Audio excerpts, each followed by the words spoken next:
Id-deputat nazzjonalista Jason Azzopardi żvela fil-Parlament l-isem tal-uffiċjal tal-Pulizija li informa lill-akkużati involuti fil-qtil ta' Defni Caruana Galizja bir-rejd li kien ser isir fuqhom. Skont Jason Azzopardi l-uffiċjal u Aldo Cassar, bid-deputat nazzjonalista jżid li l-Kummissarju tal-Pulizija kellu din l-informazzjoni iżda ma għamel xejn, tant li minflok aġevola lill-istess uffiċjal tal-Pulizija.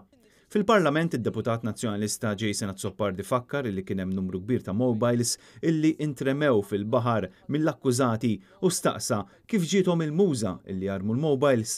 Jason Azzopardi fisser kif l-uffiċjal tal-Pulizija l-informa li l-akkużati bir-raids huwa l-istess persuna li fl-2012 kien stazzjonat fit-taqsima tal-immigrazzjoni fl-Ajruport Internazzjonali ta' Malta u f'dik is-sena kien tela fuq ajruplan sejjer lejn Tripli, għajjat Libjan, niżlu u tellaw fuq ġett privat fejn kien hemm Joseph Muscat sejjer il-Libja. Dak iż-żmien Muscat kien kap tal-Oppożizzjoni. L-istess uffiċjal aktar tard f'Ġunju 2013 meta faqqa l-iskandu tal-viżas kien ġie trasferit lejn l-Economic Crimes Unit. Jirriżulta li dan is-surġent kien ħareġ diversi stedinniet lil persuni biex jieħdu l-viża mill-konsolat fi Tripli. Wara huwa kien trasferit fit-taqsima tal-informazzjoni sensittiva tal-Pulizija illi taħdem mas-CID.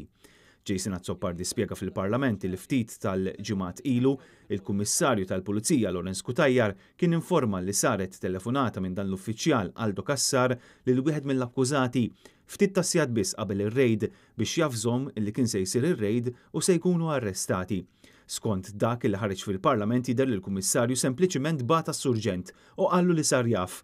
Bl-uniku azzjoni tal-Kummissarju tkun illi jitrasferih tant illi dan il-Pulizija ta' ħażla bejn l-arajju u għassa tal-Pulizija.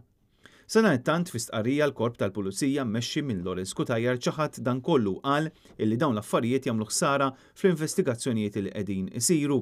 Fi stqarrija l-Korp tal-Pulizija sostna li s-Surġent Aldo Cassar ma kienx jaf bil-informazzjoni tar-rejds li saru mill-Pulizija.